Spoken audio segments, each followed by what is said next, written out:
Okay, I think we're online now. Okay, so good evening, good morning, good afternoon, wherever you are and you are listening to us. You're welcome to this edition of a revisit of our professional roundtable. For those that are familiar with AROS programs, I think you will remember that last 2 years, that was in 2023, we introduced the professional roundtable as a means of enriching your experiences with study abroad opportunities. The aim is to provide you with enough information to enable you make the right decision concerning your future careers. So we started with bringing to you different professionals from different fields, so they share their experiences with you. But over the past year, because we got busy with so many things, that program was put on hold.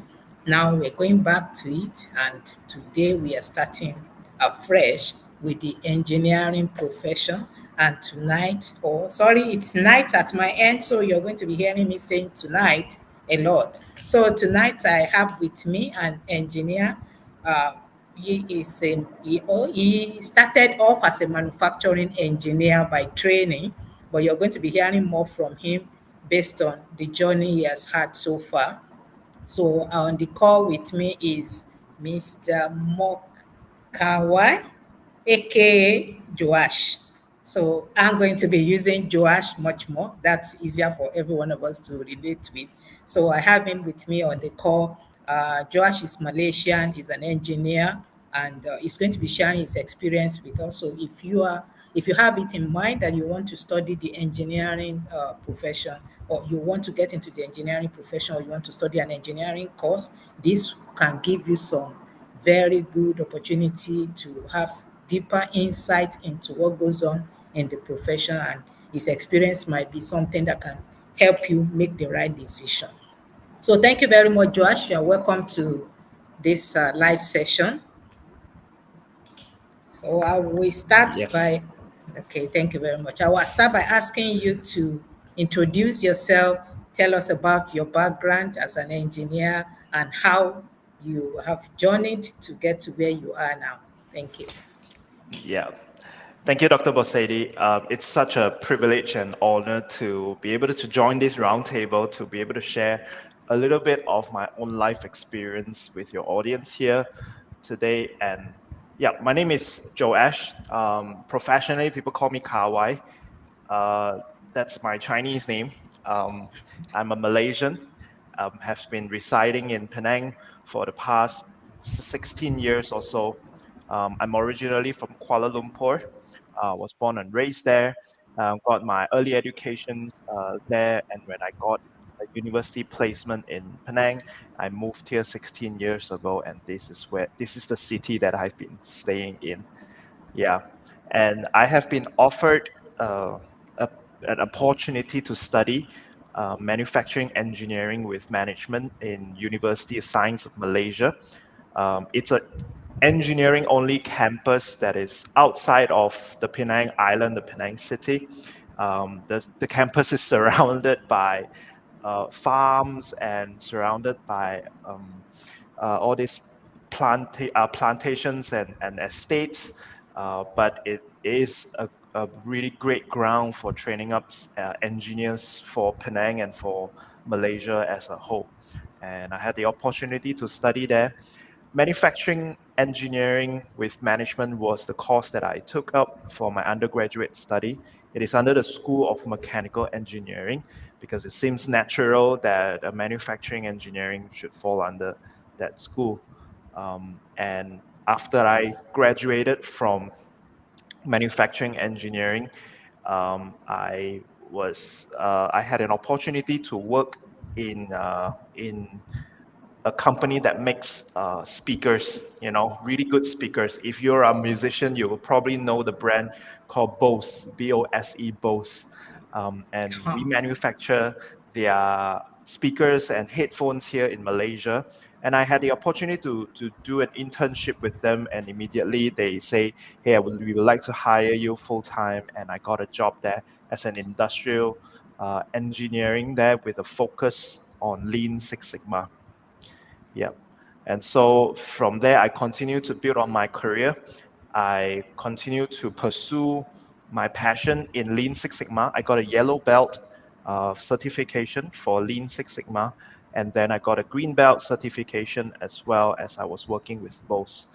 And then I moved on. The company was taken over by Flextronic at the time. Now it's just called Flex, which is a electronic focused contracting manufacturer, contract manufacturer, one of the largest in US, has a place in Malaysia. I have been working in the semiconductor industry for about 2 years, close to 3 years, before I moved on to my current company about 7 years ago. Now I'm working for a company called VAT Manufacturing. It is a Swiss company that makes large, humongous vacuum valves for semiconductor application. So if you have your handphones or any electronics, it would have been manufactured in a facility that use VAT vacuum valves to control environment, to control chemicals and liquid flow within the facility. And so that's the work that my company do.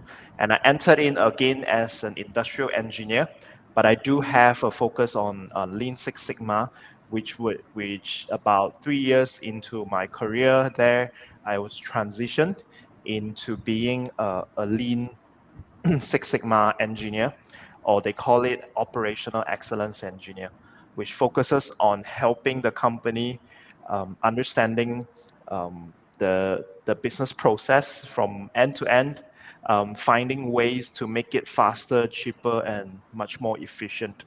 Um, and as an operational excellence engineer, my role majority of the time is actually going around the different sides of the business or the company or the manufacturing facility, and just observing and looking at their processes, and and then have launching discussion and coordinating projects with process owners in their area and say, hey, I think you can make this faster, I think you can make this cheaper, let's figure out some way to make that better. So the job scope is really interesting because every project is a little bit different. I'm able to work on my creativity, come up with sometimes really fun an interesting solution to that. Sometimes it might not seem very high tech; it's just very low tech, but it's fun to see when you put creativity into solving problems and it yields a great saving for your company. And and then about another 2 years and 3 years into the role, I have within the same company now transitioned into the role that I've been playing for the past 2 years, which is called a business process analyst, right? And so with this transition, I'm essentially moved on a little bit further away from engineering, and more on managing projects right now. Being a business process analyst, I'm analyzing the business process of my company from, again, end to end. But this time it will involve more than just manufacturing processes. I have to look into how these different transactions or different workings of the processes, including purchasing of materials, and inventories, um, and just defining for everyone so that they know exactly what they need to do, how they can comply to that, and how they can actually work better. And so being a business process analyst has allowed me to understand the entire operation of the company a lot better, and also be able to advise to the top management, or the managing management, to make informed decision on how they can move the business forward or make certain investment decisions, and even ensuring that the implementation of these investment are successful. And so throughout the years of my journey here, as you can see, there is a huge transition from manufacturing engineer into the roles that I'm playing right now. Thank you very much for shedding light on that. I'm still going to get into it a little bit deeper Mhm. because usually when people think of engineering, we mostly, parents and maybe school leavers, we are mostly all familiar with electrical engineering, mechanical engineering, and possibly civil engineering. So if a young person leaving the high school now is thinking about engineering, what would be your advice? Huh. My advice would be looking at engineering at a broader sense, right? I think it's really very glorified for these engineering fields that you mentioned, like civil engineering, mechanical engineering, in Malaysia and in India, E&E engineering, it's like the top ones, you know. Yeah. These are all engineerings that we're all excited to do. Um, but these are very specific and professionally or technical engineerings that people can get into. But engineering field has a really huge variety or range of things or fields that you can get into. Manufacturing engineering is actually one of those engineering that are not so popular and not so often think of, which is why University Science Malaysia at the time of my I study was the only public university in Malaysia that offers that. Um, as with any aspiring university goer, in Malaysia, we have to apply to different public universities and see which one picks you, right? And so all the rest of them, I've put in a mechanical engineering, even aerospace Okay. engineering. Um, but manufacturing engineering was there as like a backup choice for them, and that was the one that got to me. But to be honest, now looking back, I don't think it was a I think it was the best choice for me ever, because the engineering field is so wide, and the manufacturing engineering allows me to get a little bit of everything from every different fields as well. So I have a little understanding of what electrical engineering is about, a little bit of what electronic engineering is about, a little bit of what mechanical engineering is about, and so on and so forth. And it has allowed me to develop different skills as I move on if I am a little more interested or more passionate about certain aspects of engineering that then I can put my effort into pursuing that. So if you're pursuing an engineering, I think it might be in your advantage to pursue an engineering that actually gives you a broader spectrum or a broader way of pursuing different things as you go. My advice is that engineering that you study in university, they are essential in equipping you with problem solving methodology. That means it prepares you with a mind to solve problems. It helps you to formulate a problem solving pathway from the moment that you identify a problem, how and applying testing out a solution and implementing a solution and realizing it. This thinking process is going to be very helpful for you regardless of whatever field that you move into. And from engineering, being an engineering trained student, right? I have been equipped with a lot of things that if I think about it, right, I have been learning engineering accounting within the course of what I'm studying. I've also been taught economics as part of the study that I've been doing as well. And that helps me to understand that, hey, actually, I have a little bit of affinity towards economics, towards accounting, and these things as well. And so it allows me to pivot very quickly in my career, helps me to have more options once I graduated, um, and because I have more options, therefore I have more opportunities, and it's easy for me to pivot because the thinking process has allows me to quote unquote survive in any industry or any most of the work at all. Yeah.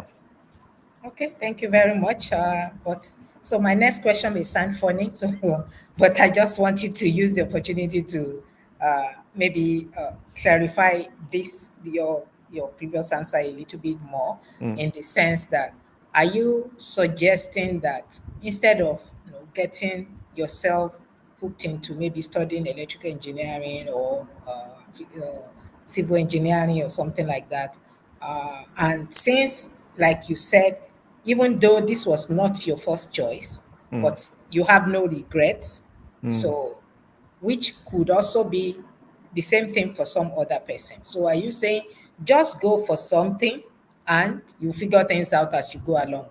Is that your advice?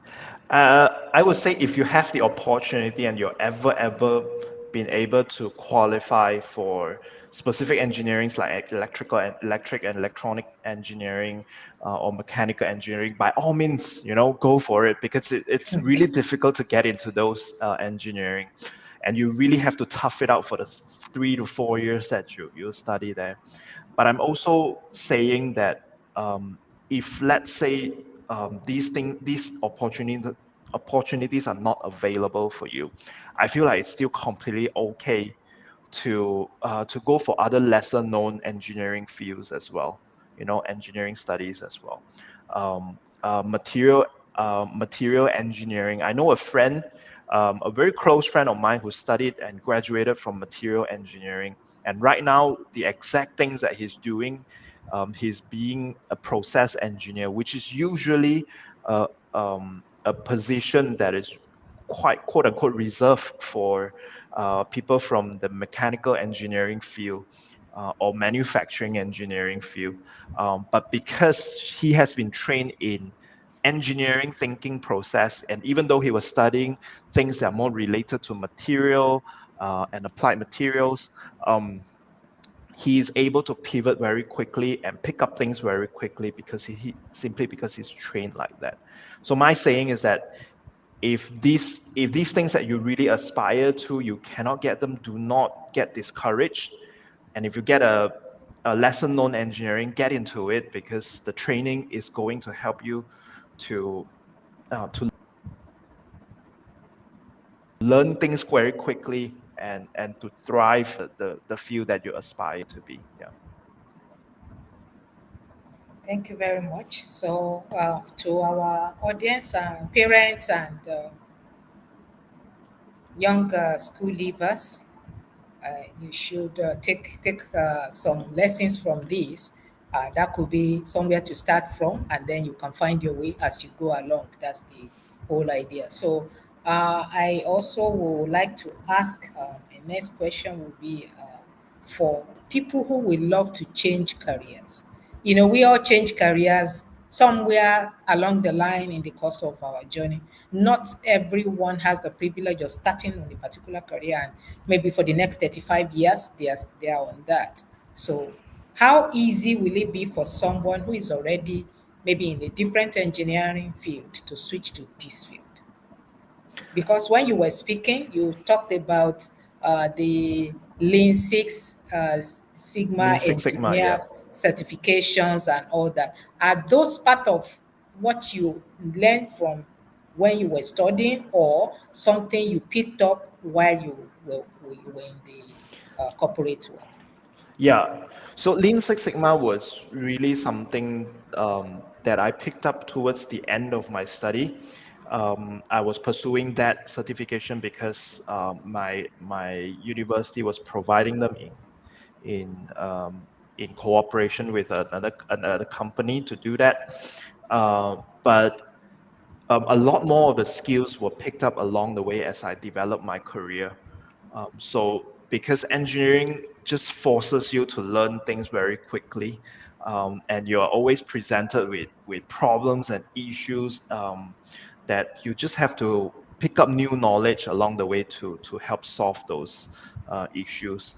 And and so I think for somebody who has been trained as an engineer in the university in the engineering course, it is very helpful for you to pivot to any related professions along the way. Yeah. For example, um, I would say it's a lot easier for somebody who is coming out of engineering to go into other fields than for other fields to come into an engineering field, simply because of the knowledge and the thinking skills that you are trained with, you know.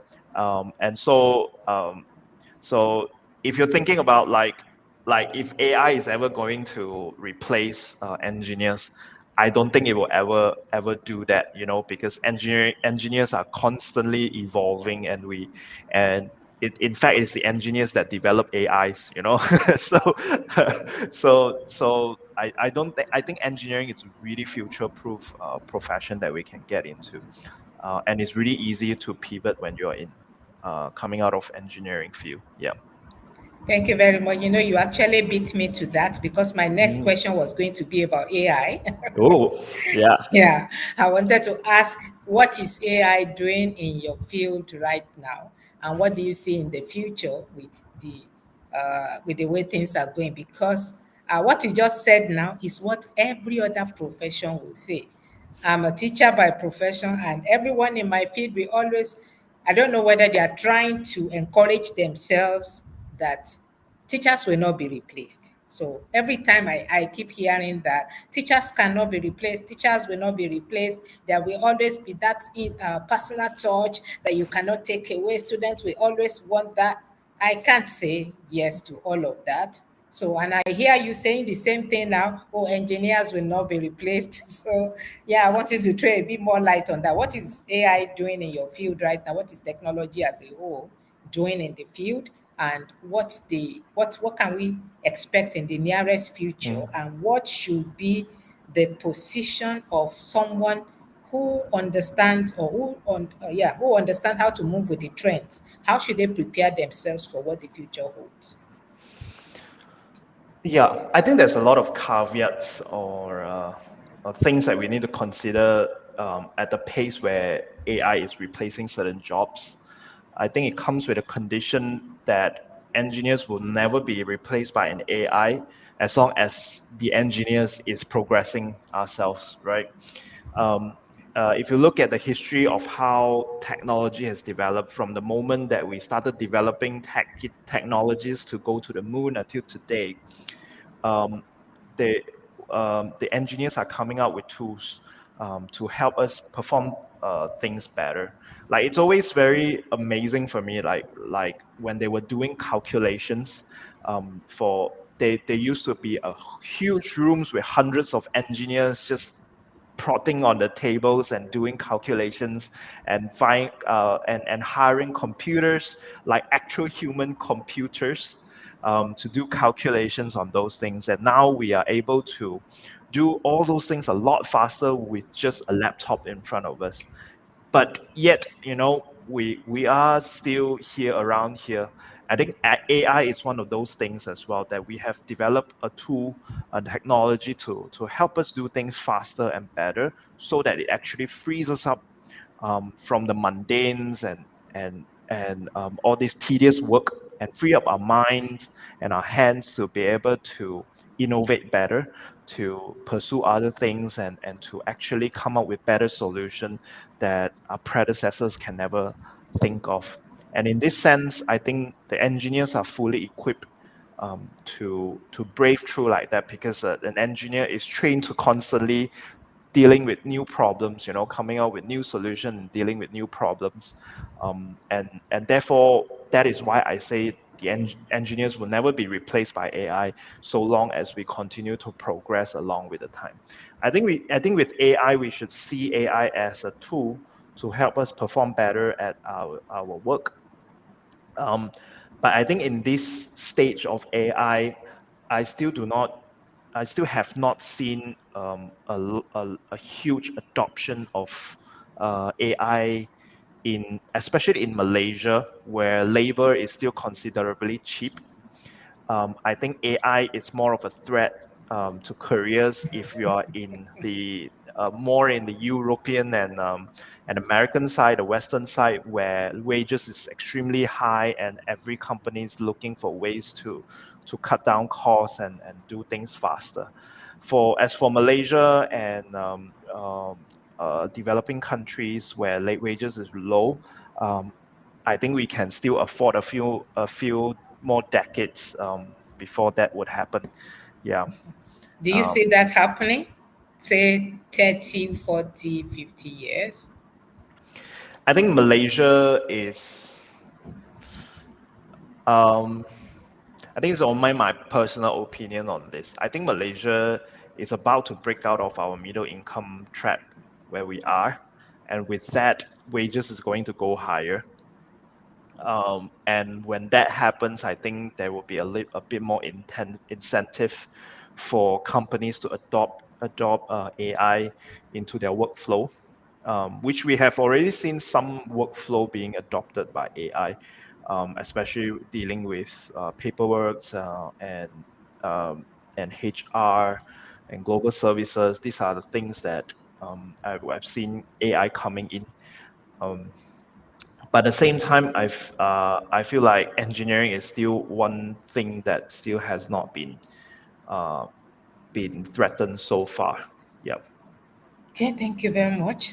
So next question will be about success. That's what we all look forward to. That's the only reason why we all, join the rat race on daily basis, just to make ends meet. And for parents who, it's like investing their whole life in training their children. There is nothing more that delivers on fulfillment like their children being successful. Yes, we can say, oh, success is not just about money and this and that. But success is about money. Maybe not just about money, but it's Mm. about money because if you can't pay your bills, there's no way of defining that you're successful in any other way. So parents want to raise children who will not only be able to pay their bills, but also take care of so many other things. So my question will be, what does success look like in this field? Hmm.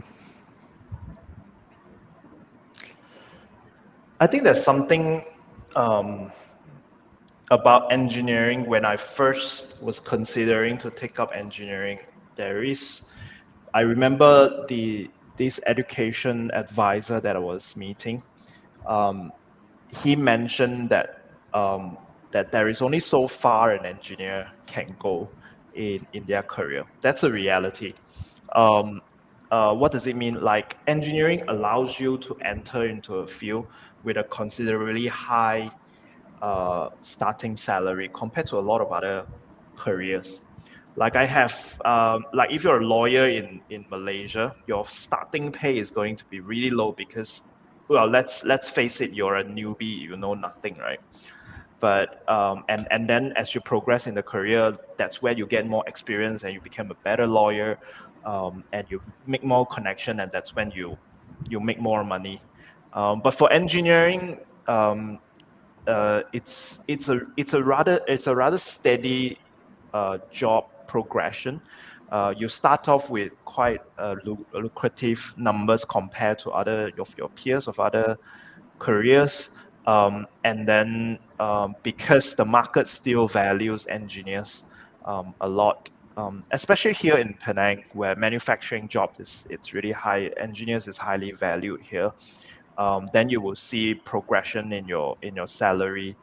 Um, yeah, but that there is one point that every engineer will hit, because as far as you can contribute as an individual contributor solving problems, I think the highest that you can go, maybe a senior engineer, maybe a staff engineer. And any further than that, you are stepping into manufacturing, the management realm already, right? You're no longer contributing in terms of providing engineering solution. Um, if you want to ever go higher, you need to manage multiple engineers under your team to solve one major problem.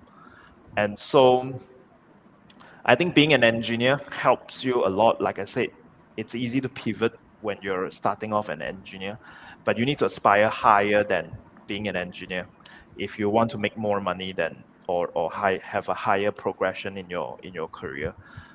And it feels natural to just move into management roles after being an engineer.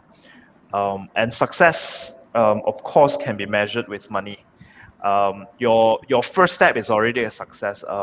In Penang itself, your starting salary, if you're a Penang, you can start off with 3,500 up to 4,000 as your starting salary in uh, in a multinational company. Um, Slightly lower, but the average is about there. And you should look at about 7% of increment every year if you stay in the same company. Or you can do what all most of my other peers do. If you change your companies every 2 to 3 years, oh man, Negotiate your high. salary is lucrative. By the time you're 10 years into the company you're looking in the industry, if you jump around a lot, you can easily look at about 10,000 or at least 10,000 a month about 10 years into your career. And so it does allows you to enter into a very lucratively paid market in the job. um, yeah, and if you possess a skill, right, it can be a breeze. Yeah, it can be a breeze to be in this career. uh, but it's not all sunshine and meadows. Engineering jobs are really stressful. But I think beyond the money, the best measure of um, to me personally, the best measure of success for engineer is it's really how much legacy you're leaving behind in the companies that you're working. um, I think there are certain solutions that engineer puts in that can keep an organization running with the same thing for multiple years, or somebody builds upon that technology. And then with these things that you carried, all the experience that you bring with you, and you become more experienced in your skills, in your technicals. Um, I think it just continue to push you up in your career as well. And I think that is also a good measure of your success, being able to achieve and leave behind technologies that actually help companies in their growth. I think that's a good one to look at. Thank you very much for highlighting that. I have two more questions before we start to round up. One of them is on entrepreneurship. Uh, in many of the social sciences, it's very easy when you study them. You can easily become an entrepreneur, and on the basis of what you have studied, you can start a business. How easy is this within the engineering field? Um, I think that when you have accumulated sufficient technical skills in your engineering career, first of all, you're going to meet people, right? Because as much as you don't like it as an engineer, don't like to meet people, by the way. Most, at least that's a stereotype, you know. But along the way, as you work with different people, sometimes you work a lot of times with businessmen a lot, because they need your skills, they need your technicals skills to do something that they want. And this network that you build over time is going to be really valuable for you if you're thinking about starting a business or kicking off a startup. And with that skill that you already have technicals, right? You're not just managing people, but that you know very much as well as to what your engineers are doing, or what your subordinates are doing. And so it makes your entrepreneur career, or starting a business much easier um, to watch your business, because you know what exactly they're doing. Elon Musk, for example, I think a lot of people would consider him really successful as an entrepreneur, right? He knows exactly what goes on with his rocket, because he has technical engineering knowledge into that. He was the one who built. He was personally involved in the building, the design of Teslas, of rockets as well. And exactly because he possessed all these skills, he's able to put himself and invest himself in actually developing the technology. Um, and yeah, and so if you're coming out of an engineering career and starting an own business, there's so many things that you can actually speak into. You can start an engineering consulting firm, right? And people will employ you directly for uh, your engineering skills. And or you can even start an entire business focusing on developing certain technology, and you can go into these businesses. um, but I think what we need to recognize as well is that being an engineer allows you to learn a lot of skills very quickly, but at the same time, you're not good at everything. So if you're an engineer, you need to pay attention to learn how to look for the right talents and right people to help you in your entrepreneurial career. Because you cannot build a business by your own. You need talents that are better than you to do so. I think that could be an engineering pride that is in us sometimes. Yeah, I know how to do this. I can do everything on my own, and you get yourself trapped in that. Don't do that. Yeah, Okay, yeah. thank you very much. So I'll go on straight to my last question. And it may sound funny, but I think it's the question in the heart of many young people today. And that question will be, if I'm talking to someone and I'm asking for advice, oh, I'm going to university, I'm going to college, what do you think I should prepare for? Maybe you are still in your third year or second year of high school, where we talk about, okay, it will be good, have your maths in place, have your English language, have your maybe your chemistry and some other, those kind of subjects.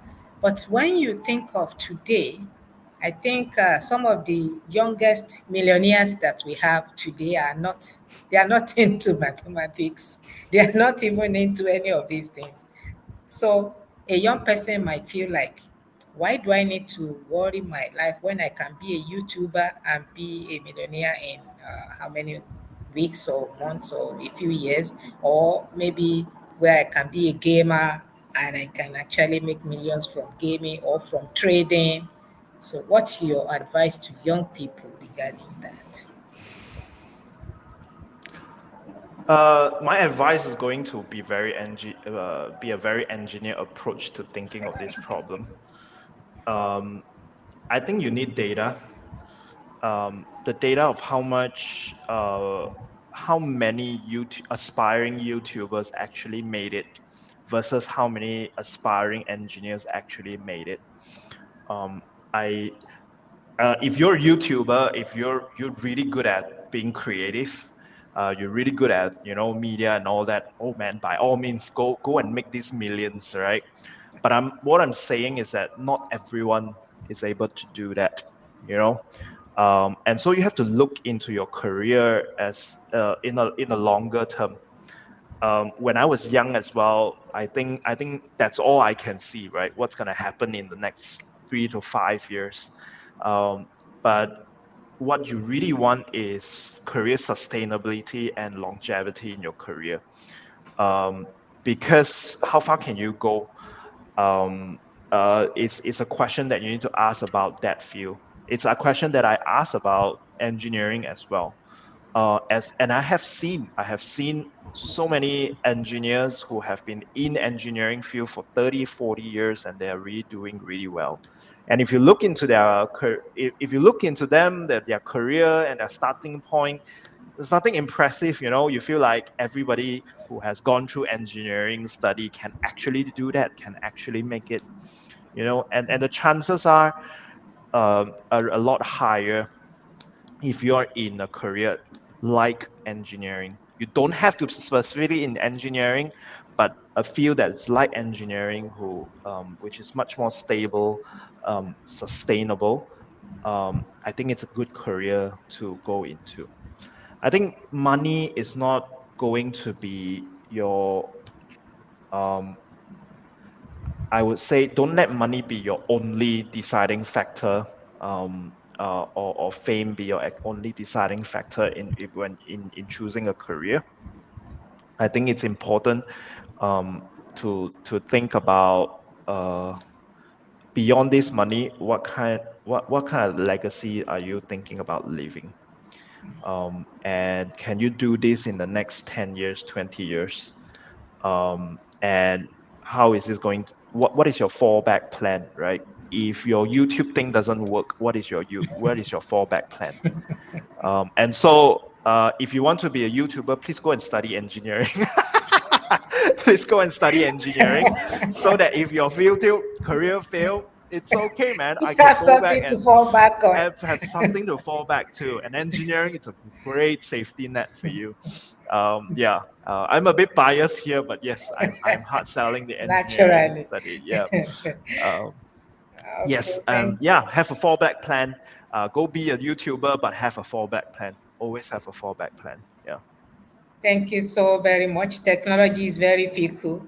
So our young people out there, things can just change in a matter of moments. Yeah, and the way things are going these days, everything is moving so fast.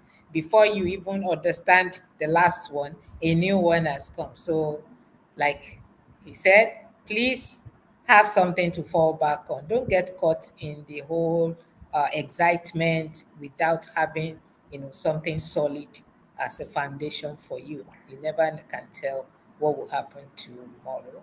So as we round up, I think we have about 2 minutes more. I'm just going to quickly see if I can share my screen and just inform you a little bit about arrows as we close. I'm still trying to look for my slide, which, okay, just a minute there. Let me shoot it up. Okay, still, okay, I think I find it now. So, so on the screen there, you see about Arrows Education. Arrows Education is the sponsor of this professional roundtable.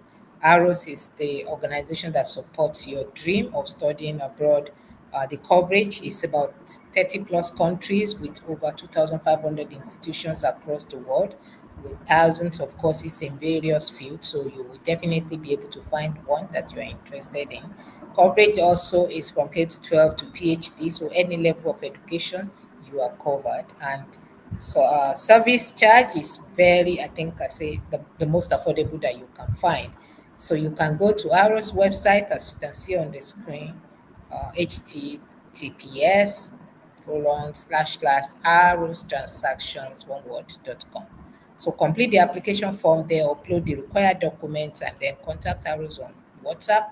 You have Arrows WhatsApp is there at the bottom of the screen, and then you just apply to the university you desire, get your offer.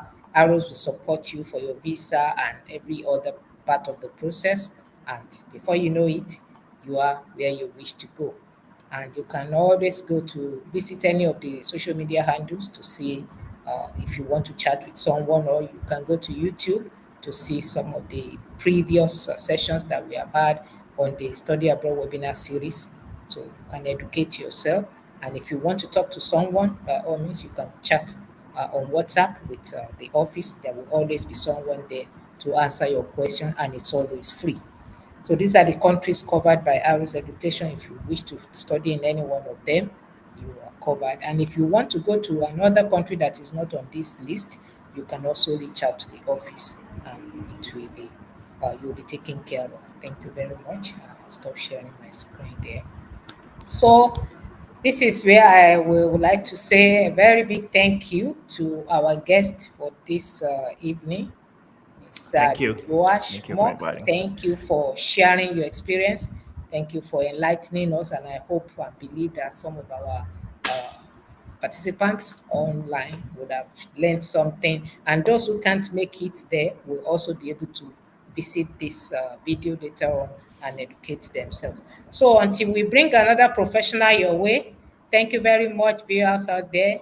and have a very good night or good afternoon or yeah, good morning. Thank you and goodbye.